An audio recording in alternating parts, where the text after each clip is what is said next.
Sleep and circadian rhythms play crucial roles in maintaining cognitive health, and disruptions in these processes are increasingly recognized as important factors in the development of Alzheimer's disease, dementia, and age-related cognitive decline. In this episode, we discuss how these disruptions are tied to these conditions and to aging well. We talk about the importance of sleep hygiene often on this Aging Well podcast, and I thought this might be a good topic for today's episode. I think that is a great topic. We will leave the links to the MedPage Today articles and other associated research in the episode description. Now, most people associate Alzheimer's disease, but what distinguishes it from other forms of dementia? Well, Alzheimer's disease is characterized by the accumulation of amyloid beta and tau proteins, as well as neuroinflammation in the brain. Amyloid beta is the protein that forms plaques in Alzheimer's disease. Tau proteins form tangles in the brains of people with Alzheimer's disease. And of course, we know that neuroinflammation is a contributing factor to most neurological diseases. I know we're huge advocates for sleep hygiene and making it a priority. What role does sleep, or lack thereof, play in the risk of neurodegenerative diseases like Alzheimer's? Sleep helps to clear out those harmful proteins like the amyloid beta. It clears those out of the brain, and good sleep supports overall brain health and helps memory and learning functions. Chronic sleep deprivation can lead to neuroinflammation. Studies have shown that poor sleep quality and sleep disorders such as sleep apnea have increased the risk of developing Alzheimer's disease. So, what is the circadian rhythm? Circadian rhythm is the natural internal process that regulates our sleep-wake cycle and repeats at roughly every 24 hours. It is influenced by environmental clues like light and temperature, and it helps to control various physiological functions, including hormone release, body temperature, and digestion. That sounds like why we stress the importance of sleep hygiene. But why is circadian so important for aging well? Well, first, let's remind the listener that sleep hygiene refers to the practices and habits that promote good sleep quality, such as maintaining regular sleep schedules, creating restful environments, and avoiding stimulants before bedtime. Circadian rhythm is important for aging well because it helps to regulate sleep patterns and overall health. Maintaining a consistent circadian rhythm can improve sleep quality, cognitive function, and physical health, which are all crucial to healthy aging. So circadian rhythm regulates the sleep-wake cycle, and it's often disrupted in Alzheimer's patients. It's like a chicken before the egg scenario. I can't answer that with certainty. We do know that this misalignment can exacerbate symptoms and accelerate disease progression. It's also likely that poor sleep hygiene also contributes to the onset of disease. So circadian disruption can affect the expression of genes involved in amyloid beta clearance and other metabolic processes that are critical for brain health. We keep coming back to epigenetics. I think the science is just beginning to scratch the surface in understanding how lifestyle and behavior impacts our genes. What behaviors can we affect to reduce the risk of Alzheimer's disease? Well, besides maintaining good sleep hygiene, we can get outside more, expose ourselves to natural light. That can help to regulate circadian rhythms. Alzheimer's patients often have reduced light exposure, worsening that circadian misalignment and sleep disturbances. We can't emphasize enough the importance of sleep. Poor sleep quality and duration are associated with increased risks of developing dementia. Sleep disturbances can impair memory consolidation and cognitive function, accelerating cognitive decline. Sleep disorders can lead to behaviors and mood disturbances, which are common in dementia patients, including increased agitation, depression, and anxiety, complicating the management of dementia. Sleep disorders have a pronounced effect on the progression of Alzheimer's disease, but we want to mitigate these risks. So how does aging impact our sleep patterns? I think youth can as well. There's a lot to be said for developing healthy sleep patterns when we're younger. That's why it's really important to get set up on a bedtime. Wouldn't you agree with that? What is sleep architecture? Sleep architecture refers to the structure and pattern of sleep cycles throughout the night, including the progression through the different stages of sleep. These stages include light sleep, which are stages 1 and 2, deep sleep, which is stage 3, also known as slow wave sleep, and rapid eye movement or REM sleep. Each stage plays a distinct role in physical and mental restoration. A healthy sleep architecture is essential for restorative sleep and overall well-being.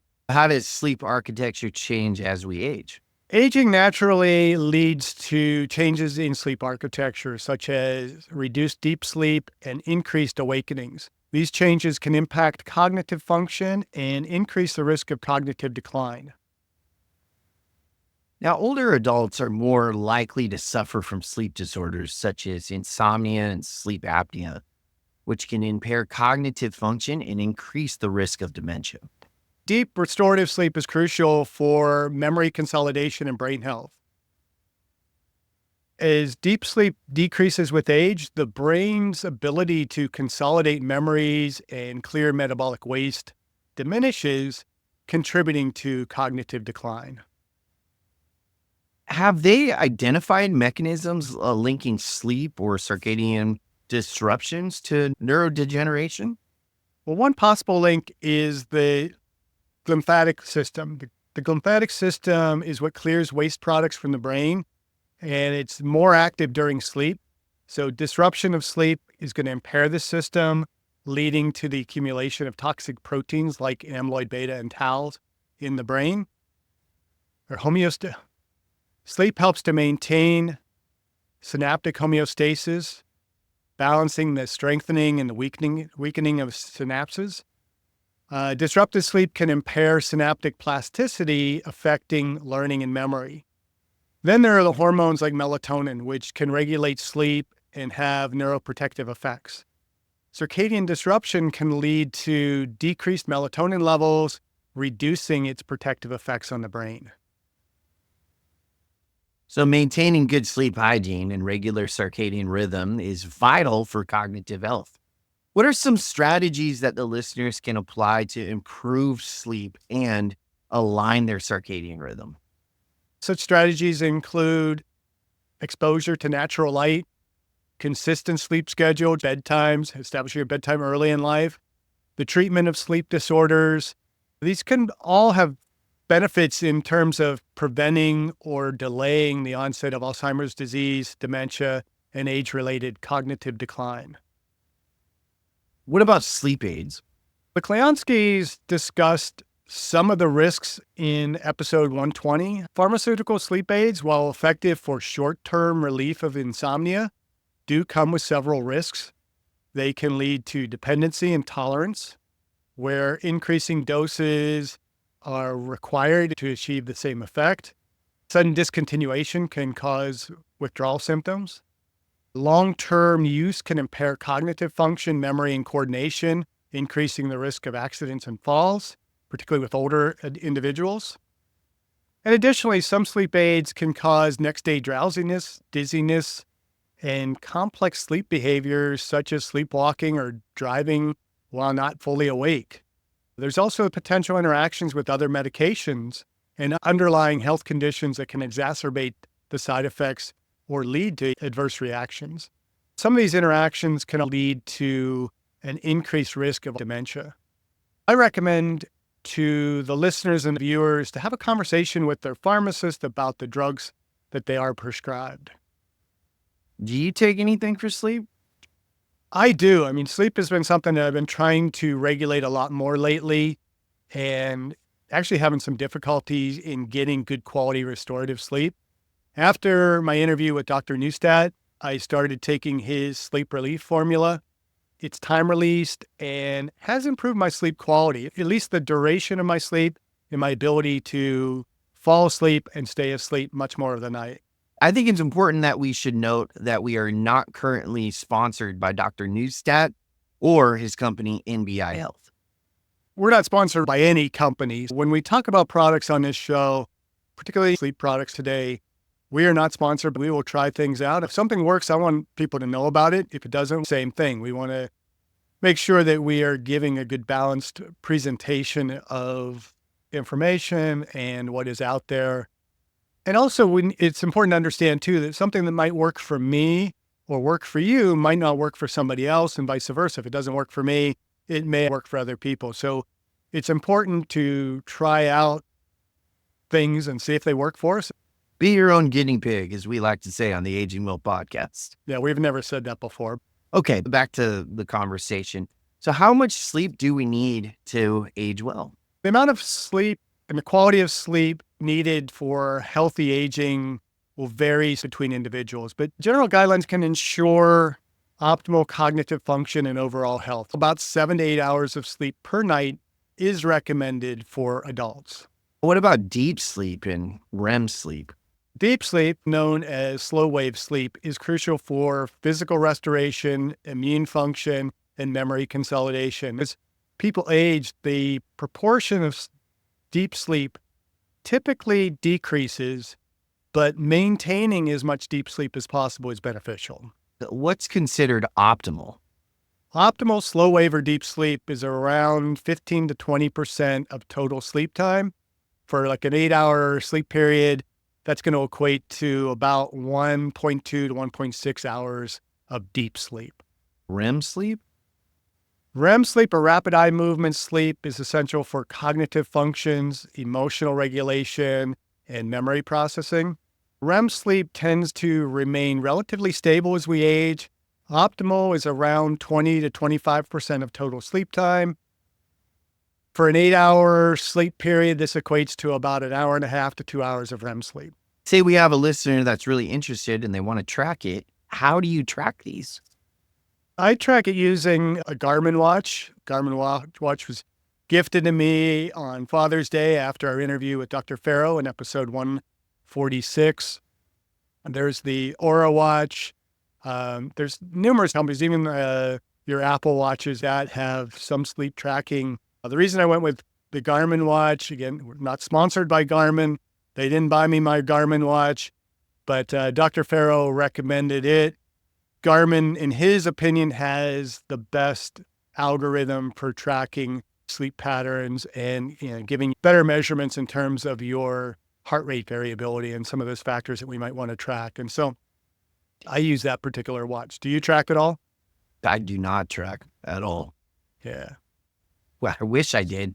I just don't have the technology yet. There's technologies out there. I just can't justify affording one at this point.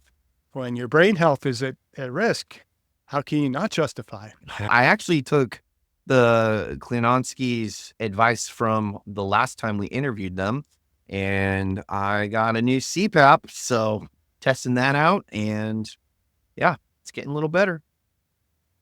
It's awesome. Do you have any tips for enhancing deep sleep and REM sleep? One is to go to bed and wake at the same time every day, even on the weekends. You want to keep your bedroom dark, quiet, and cool.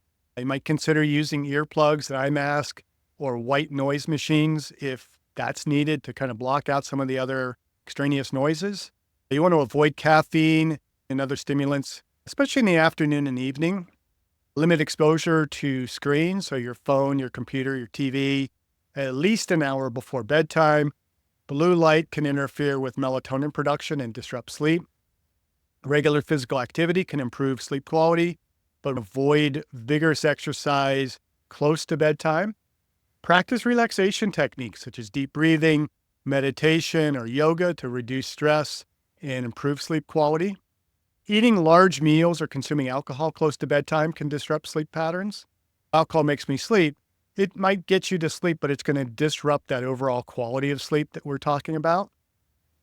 And for those that are struggling with sleep disorders, Consulting a healthcare professional about potential treatments, including cognitive behavioral therapy for insomnia or medications, can be beneficial. I would recommend monitoring your sleep. Again, getting a Garmin watch, your Oura ring, or any of those other instruments that are out there. I'm still trying to zero in on what's working for me and what's affecting my sleep and not affecting my sleep. I haven't quite figured all that out yet. I know that eating later at night is having some effects. I'm having some challenges with certain foods that I might eat. I think stress could be another issue. The more I have on my mind going into bed, even if I try and practice some of these sleep hygiene practices, I don't zero in on getting really good sleep. Why do you think that is? Well, I think your brain just starts spinning with the things that are going on in the world, and you're processing things instead of your brain trying to relax and restore itself. It's thinking through and processing a variety of different things. So the more we can calm ourselves prior to going to bed, the better. The more we can practice things like journaling or having a little bit of meditation or prayer or self-reflection at the end of the day can be beneficial. Blocking out as much light as possible, not getting on that computer the last minutes before bed. Don't check emails right before bed. Don't watch a YouTube video or television.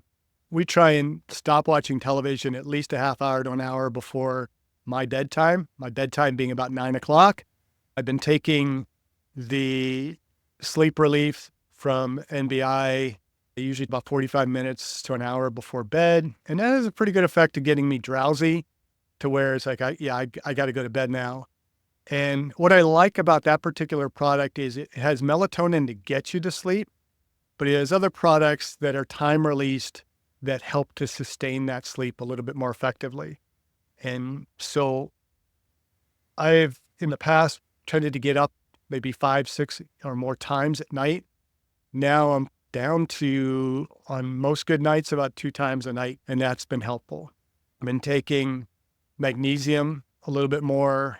I'm not finding that that's having a dramatic effect on my sleep, and so I'm curious how that's going to play into my sleep hygiene.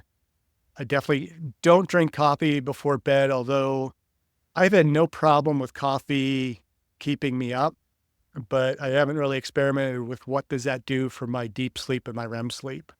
I think that can have a little bit more of an issue. I've started drinking a little bit of chamomile tea at night, generally right before bedtime.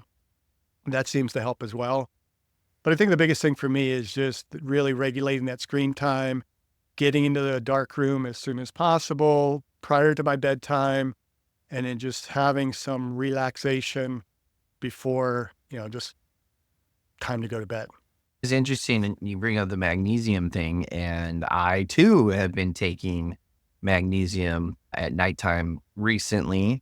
In the past, I was taking magnesium at night, and we were gifted some magnesium to try out. I was taking the nighttime stuff, and I would wake up the next morning, and I felt like I didn't get a good night's sleep. So I don't know. I had a weird idea. I know certain people take NyQuil, and it actually has the opposite effect, and it gets them more hyperactive, more energy throughout the day instead of groggy. So I'm going to try and take the magnesium first thing in the morning. And my energy levels are much higher in the morning, which is interesting because the magnesium supplement is designed to be taken at sleep. And there's a lot of literature out there to show that it helps with sleep. But for me, I take it in the morning and I feel so much better. Try that out. See if that helps throughout the day. Also, I feel like I'm pretty blessed where I can drink a lot of caffeine and it really doesn't have that much effect on me as far as my sleep. And when I was younger, I had the hardest time.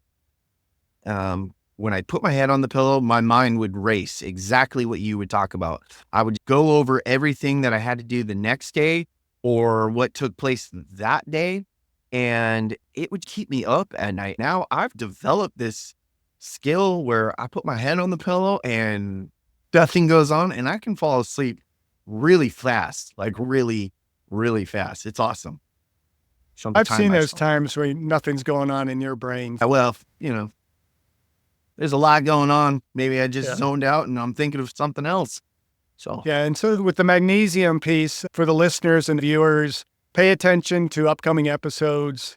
It's in episode 214 where we have Patrick Sullivan Jr. on to talk about magnesium and its effects in nighttime cramping. We're recording this episode after we've already processed and produced that episode, and so it's going to be a little bit later. We have been trying those products as well. I do like the Mag Soothe right before bed. There's just something of the product, it is relaxing. So for me, I think the disruption of my restorative sleep, and sometimes it's not necessarily the deep sleep and the REM sleep, because those numbers will change. There are times when 7 hours is pretty much a good night's sleep for me. If I get 7 hours and I might have an hour and a half of deep sleep and an hour and 45 minutes or more of REM sleep, but I'm still waking up and my Garmin's telling me I had long but not restorative sleep. And so I think some of what's going on there is inflammation. I've had some shoulder issues, and that discomfort is probably disrupting my sleep more than any need for magnesium, melatonin, or anything else. I think trying to also create an environment that's going to be as comfortable as possible and avoiding any pain, sleeping in a way where you're not laying on a shoulder that's hurting. Or if you have back issues, what can you do? Maybe a heating pad to help deal with some of that pain can be beneficial. The key, I think, what we're really talking about here is we talk about trying to get the best sleep and having good sleep hygiene.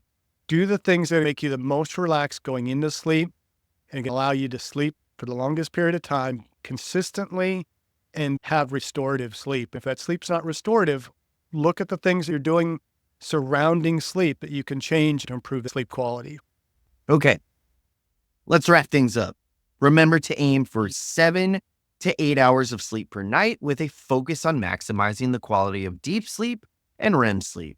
By following good sleep hygiene practices and making lifestyle adjustments, you can ensure that you get the restorative sleep necessary for maintaining cognitive function and overall health as you age well. Thank you for listening. I hope you benefited from today's podcast. And until next time, keep aging well.